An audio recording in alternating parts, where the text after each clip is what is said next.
पिछले 6-7 सालों का रेशियो देखा जाए, उससे पहले जितने भी मोहद्दीनगर के विधायक बने इतना नीचे स्तर तक जाकर गिरने का काम नहीं किए जितना अभी माननीय जी छोटा छोटा मैटर में इन्वॉल्व होके अपने लोग दोनों लोग उनका अपने होते हैं, फिर भी एक तरफ वो देखते हैं कि भाई कौन आदमी मजबूत है हमारा, तो जो मजबूत होता है उनके साथ वो खड़ा हो जाते हैं। उनके लिए फोन यहाँ के पूर्व विधायिका शिलान्यास उकोना से किए हुए हैं, वही सड़क को फिर माननीय विधायक जी उकोना से शिलान्यास कर देते हैं।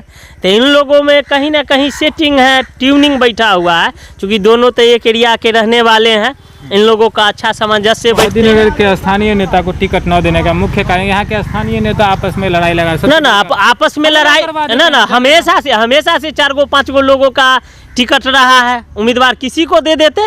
मोहद्दीनगर में ऐसा थोड़े है जो वो लोग बहुत पढ़े लिखे और विद्वान बहुत कर्तव्यनिष्ठ लोग हैं, नहीं, यहाँ तो सिंबल उन लोगों को नेता बनाया है। उन लोगों में अगर काबिलियत है तो कहिए निर्दलीय चुनाव लड़ेंगे। से तो केंद्रीय गृह राज्य मंत्री क्या है, ये समस्तीपुर जिला के लोगों को वोट लिए हैं। अब दिल्ली के इनके कार्यालय पर जाइए, कई गो उजियारपुरा समस्तीपुर के लोग को वहाँ सर्विस मिलता है, सुविधा मिलता है, सारा हाजीपुर के लोग भरा हुआ रहता है। अब जाइए राजेश बाबू के विधायक जी हैं ना, अब जाइए देखिएगा सोनपुरा सारा लोग इनका भरा हुआ रहता है। पार्टी से हैं उनके सर्वोच्च नेता जो स्वर्गीय रामविलास पासवान जी थे, वो तो उनका जन्मभूमि कहीं और था, लेकिन हाजीपुर से लगातार वर्षों सांसद रहे, कभी राज्यसभा से तो लोकसभा से लगातार रहे।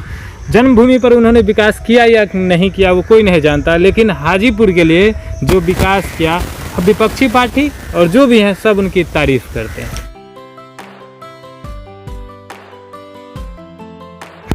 नमस्कार, मैं हूं आपके साथ आशीष और आप देख रहे हैं वंदे बिहार। मोहद्दीनगर की जो वर्तमान स्थिति है वह किस ओर करवट आने वाले चुनाव में लगेगा, क्योंकि हमारे साथ बात करने के लिए राम मोहन जी हैं और मोहद्दीनगर में लगातार यह मुखर होकर अपनी बात रखते हैं।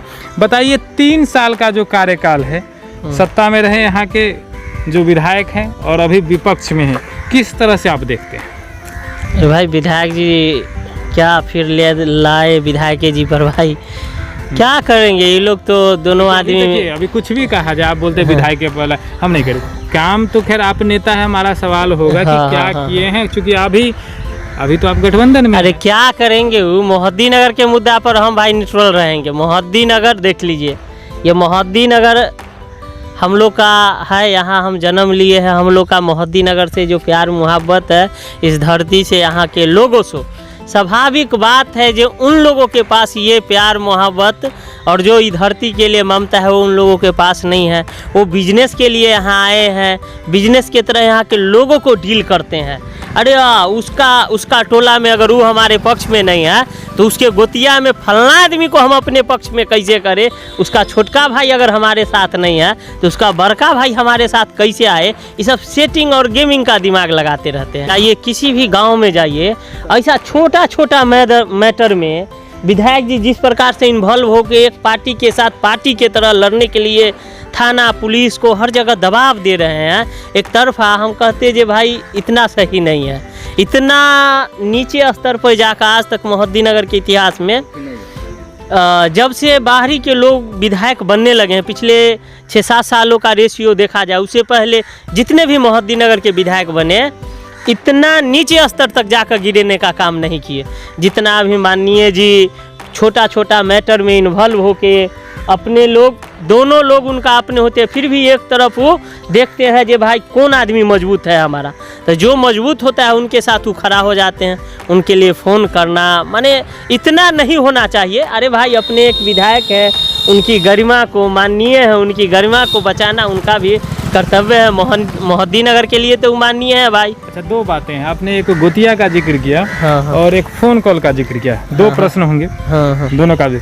एक हाल ही में एसपी साहब ने प्रेस कॉन्फ्रेंस किया है और उसमें कहा कि मोहद्दीनगर के कुछ प्रभावशाली जो व्यक्ति हैं, प्रभावशाली है, जो हमारे थाना अध्यक्ष को भी धमकाया है, उनके पास ऑडियो पहुंचा है। अभी तक लगभग 10 दिन से ऊपर का समय हो गया, अभी ऑडियो के बारे में कुछ अभी फिर दोबारा एसपी साहब नहीं कहे, तो इस पर आप कहिएगा क्या कहना है। और दूसरी बात, गोतिया को बोले भड़काते हैं, तो आपके भी गोतिया में तो मोहद्दीनगर में 1980 के दशक में विधायक हुआ करते थे।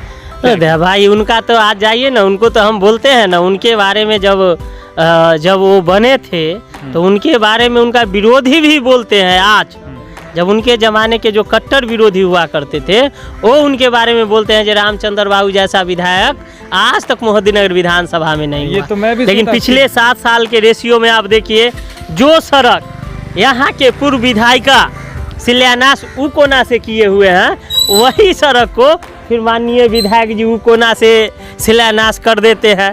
तो इन लोगों में कहीं ना कहीं सेटिंग है, ट्यूनिंग बैठा हुआ है, क्योंकि दोनों तो एक एरिया के रहने वाले हैं। इन लोगों का अच्छा सामंजस्य बैठते हैं। कभी भी नहीं देखे होंगे ये दोनों आदमी एक लाइन भी। मोहद्दीनगर के राजनीति में ध्रुव का लड़ाई रहा है।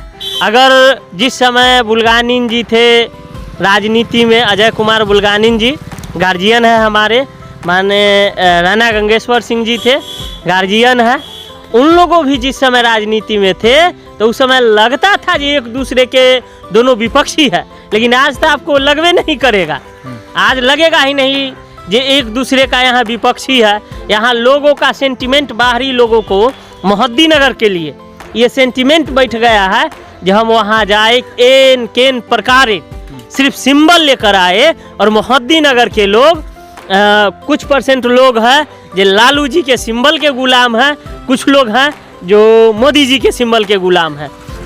तो ये लोग ऐसे नहीं बढ़े हैं। अभी तक मोहद्दीनगर में जितना नेता बढ़े थे आगे, वो ऐसे बढ़े थे, ठीक नीचे से ऊपर आए थे। ये लोग ऐसे आए हैं, उसके बाद इन लोगों को लोग जाना है। इसका कारण भी तो है, आप उस मोहद्दीनगर के स्थानीय नेता को टिकट न देने का मुख्य कारण यहाँ के स्थानीय नेता आपस में लड़ाई लगा ना आपस में लड़ाई ना हमेशा से 4-5 लोगों का टिकट रहा है, उम्मीदवार किसी को दे देते।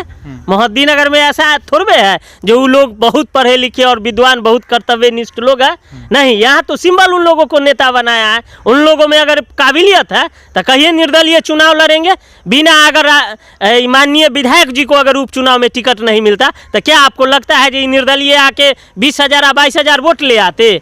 या बीजेपी के सिंबल पर आए लोग, विधानसभा में इनको जाना तब नहीं मान लीजिए बने।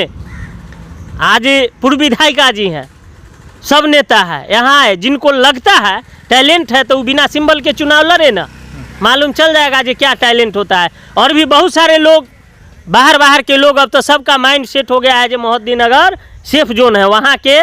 और बड़े आला कमान अधिकारी लोग भी, जो नेता हैं, बड़े बड़े पार्टी के बड़े बड़े लीडर हैं, वो लोग भी मोहद्दीनगर ही नहीं पूरे समस्तीपुर जिला को, जो समस्तीपुर जिला यहाँ से मुख्यमंत्री बनाया, जो समस्तीपुर जिला यहाँ के लोग केंद्रीय मंत्री बना करता था, आज ये समस्तीपुर जिला राजनीतिक रूप से विकलांग हो गया है। यहाँ के नेताओं को माने कुर्ता पैजामा को डिक्की में बंद करवा दिया है, क्योंकि यहाँ जब टिकटें नहीं मिलेगा। समस्तीपुर जिला से तो केंद्रीय गृह राज्य मंत्री क्या है, ये समस्तीपुर जिला के लोगों को वोट लिए हैं। अब दिल्ली के इनके कार्यालय पर जाइए, कई गो उजियारपुरा समस्तीपुर के लोग को वहाँ सर्विस मिलता है, सुविधा मिलता है, सारा हाजीपुर के लोग भरा हुआ रहता है। अब जाइए, राजेश बाबू के विधायक जी हैं ना, अब जाइए देखिएगा सोनपुरा सारा लोग इनका भरा हुआ रहता है आवास पे पटना।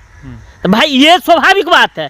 अगर राम मोहन राय, अगर राणा जी मोहद्दीनगर से विधायक बने, अगर बुल्गानी जी मोहद्दीनगर से विधायक बने, स्वाभाविक बात है जो जहाँ से बनता है उन्हीं के लोग 10 गोलर रहेगा वहाँ पे।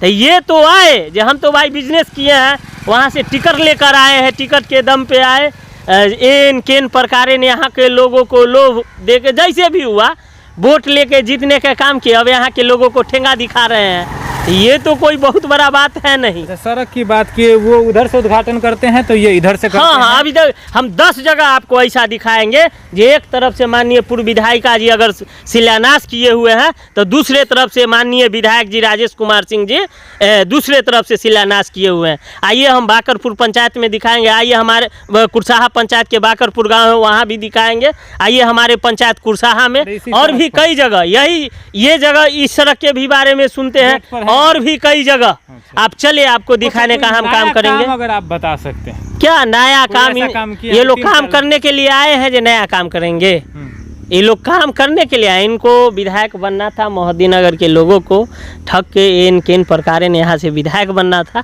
ये अपना पूरा कर लिए। इनका जो अपना लक्ष्य था विधायक बनना, MLA बनना, इनका जो सपना था वो यहाँ के लोगों को एन केन प्रकार इन पार्टी से टिकट लेकर चाहे जैसे भी हो ये अपना बन गए। क्या लगता है अब अगर टिकट इनको फिर से मिलेगा तो ये फिर से आ जाएंगे सत्ता में? देखिए आना नहीं आना वो तो जनता के है, लेकिन हम गांव-गांव जाके लोगों को ये बताने का काम करेंगे जे जिस प्रकार से आज मोहद्दीनगर को हरास या समस्तीपुर को हरास किया जा रहा है राजनीति रूप से, अगर आज नहीं संभलेगा तो आने वाला जनरेशन जो होगा लोग याद करेगा जे हम तो अपना हिस्सा का विरोध कर रहे हैं, हम तो खुल के विरोध, हमारा जो संवैधानिक तरीका से जो अधिकार मिला है उसका हम भरपूर उपयोग करते हैं और हम अपना विरोध करते हैं, चाहे किसी भी हो। हम कहते हैं मोदी जी ऐसा विरोध करने लगे, जैसे अभी विपक्षी का एक गठबंधन नाम पड़ा इंडिया, उसमें से निकाल देते हैं वो ईस्ट इंडिया है। आप भी यहाँ पर जैसे विरोधी जो भी आपके हैं वो कह रहे बाहर से आए हुए हैं और आप स्थानीय हो गए, ऐसा कह रहे हैं, यानी कि वो बाहर से हैं। जैसे मोदी जी कह रहे हैं कि इंडिया वाले जो भी गठबंधन बना है वो ईस्ट इंडिया हो गया, PFI हो गया, ये सारे जो नाम जुड़ा रहे उस तरह आप भी बता रहे हो तो बाहर से आए हुए हैं। ना हम जुड़ा क्यों रहे हैं, ये भाई कोई छुपा हुआ है? तो लोकतंत्र है ना, उनका भी लोकतंत्र अधिकार है, लड़ सकते हैं। तो हम यहाँ के लोगों को बताएंगे ना भाई, जे आप अगर आज नहीं है तो कल सारा संसाधन, आज विधायक बने हैं कल जमीन हड़पेंगे, परसों घर हड़पेंगे, तो सारा लोग अब यहाँ से हर संसाधन, नौकरी, सर्विस 2 4 गो अगर उनके अंडर में आएगा तो वो हाजीपुर सोनपुर के लोग को पहले प्रोवाइड करेंगे कि यहाँ के लोगों को करेंगे। अगर यहाँ के लोग कोई MLA MP कुछ हो, उनके अगर हाथ से अगर 10 गो उद्योगे लगना है, 10 लोगों को अगर माने प्राइवेट या अच्छे कंपनी में नौकरी लगना है तो यहाँ के लोगों को लगाते, और इनको तो पहले किसी को भी जाता। हम वो है, वो भी अपने जगह पे काम कर रहे हैं, सही है, उनका अपना भाई जहाँ से वो रहे हैं, जहाँ के लोग उनका है, मित्र है, उनको पहले बताएंगे। सब तो यही करते हैं ना। सवाल, आप जिस पार्टी से हैं उनके सर्वोच्च नेता जो स्वर्गीय रामविलास पासवान जी थे, वो तो उनका जन्मभूमि कहीं और था, लेकिन हाजीपुर से लगातार वर्षों सांसद रहे, कभी राज्यसभा से तो लोकसभा से लगातार रहे।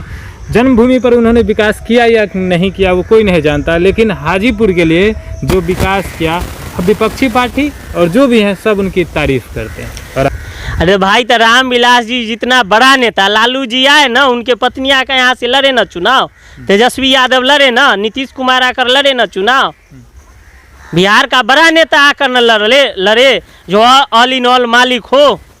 यहाँ मंगला बुधना आदमी को किसी को भी बना के भेज देते हैं, नेता बनाते तो वो लोग हैं। ये नेता ऑलरेडी पहले से थोड़े रहते हैं, जो मोहद्दीनगर में आते हैं वो ऑलरेडी पहले से तो नेता नहीं होते हैं, वो मोहद्दीनगर में आके सिंबल पे यहाँ के लोगों के वोट लेके नेता बनते हैं। तो जो स्थापित नेता है तेजस्वी यादव हो, जो स्थापित नेता नीतीश कुमार हो, वो लोग आए, जो बड़ा नेता है वो आए, तब ना यहाँ के लोगों का विकास होगा। और मान लीजिए चिराग पासवान जब किसी को नेते बनाना है सिंबले देकर, तो मोहद्दीनगर के लोग को क्यों नहीं, मोहद्दीनगर के लोग क्यों नहीं, जब सिंबल देकर नेता बनाइएगा तो मोहद्दीनगर के लोग क्यों नहीं? बताइए, दोनों में से कौन आदमी पहले से नेता थे जिनको लोग पूरा विधानसभा में जानते थे? कितना % लोग जानते थे बताइए? आई दोनों आदमी सिंबल लेकर आए तब ना यहाँ के लोग इनको जाना। आप बताइए जो हम गलती बोल रहे हैं, अच्छा जे भी भाई बंधु जे भी सोशल मीडिया पे देख रहे हैं, कोई भी भाई बताइए, क्या उपचुनाव लड़ने से पहले माननीय विधायक जी को यहाँ के लोग पूरा विधानसभा में जान रहे थे? अगर वहाँ से टिकट लेकर नहीं आते तो यहाँ लोग उनको ग्राउंड लेवल पर नहीं जानता। यहाँ तक कि महागठबंधन के उम्मीदवार जो पूर्व विधायिका जी है, उनको टिकट मिलने के बाद ही मोहद्दीनगर विधानसभा के लोग नहीं जाना। जब तक पेपर नहीं, जब तक नहीं मिला लोगों को, जब तक गांव-गांव में पर्चा नहीं गया, तब तक उनका लोग नामे नहीं जान रहा था। तो ये पहले से तो नेता स्थापित नहीं थे, ये तो सिंबल लेकर आए, मोहद्दीनगर के लोगों को वोट लेके स्थापित हुए। और यहीं के लोगों को जो बड़े नेता अगर यहाँ से लड़ते हैं, जैसे लालू परिवार से कोई आता है, चिराग परिवार, लालू परिवार से कोई नहीं, लालू परिवार जैसे आप बोले ना, तो लालू यादव जी के परिवार से कोई नहीं, सिर्फ तेजस्वी यादव, सबका नहीं। तेज प्रताप जी नहीं, तेज प्रताप यादव जी का नहीं। अच्छा, तेजस्वी यादव जी आते हैं तब ठीक है, चिराग पासवान जी आते हैं उन लोगों को ठीक है, बड़े नेता जो भी हैं वो आते हैं ठीक है, लेकिन ये किसी को प्रोड्यूस करके नेता भेज देना ये का है? तो भाई मोहद्दीनगर के काहे नहीं नेता बनेगा? जब प्रोड्यूसर, जब नए नेता बनाना है तो मोहद्दीनगर के काहे नहीं बनेगा? जैसा कि देखिए, राम मोहन जी के बारे में तो हम पहले ही बता चुके हैं, मोहद्दीनगर के सबसे चर्चित और लोकप्रिय नेता है। इन्होंने कहा कोई बड़ा नेता नहीं, कोई बड़ा नेता नहीं, सिर्फ और सिर्फ अगर तेजस्वी यादव जी यहाँ से लड़ने आते हैं तो उनको पूरा समर्थन होगा। किसी दूसरे को अगर प्रोड्यूस करते हैं, चाहे कोई भी पार्टी हो, अगर बीजेपी से आते हैं तो कोई बड़े चेहरे आए ताकि मोहद्दीनगर का वर्चस्व बढ़े, यहाँ के लोगों को रोजगार मिले। अगर तेजस्वी यादव आते हैं, भविष्य में अगर खुदा न खास वो अगर सीएम बनते हैं तो किसका विकास होगा? मोहद्दीनगर का विकास होगा। इसलिए इनका कहना है अगर बड़े नेता यहाँ से आते हैं तो उनका समर्थन होगा, ना कि जो बाहर से आ जाते हैं उनका समर्थन करेंगे। आप देख रहे हैं वंदे विहार। फेसबुक पर इस वीडियो को देख रहे हैं तो ज़्यादा से ज़्यादा लोगों तक शेयर करें, हमारे पेज को फॉलो करें, यूट्यूब पर देख रहे हैं तो हमारे चैनल को सब्सक्राइब करें। अभी के लिए इतना ही, धन्यवाद।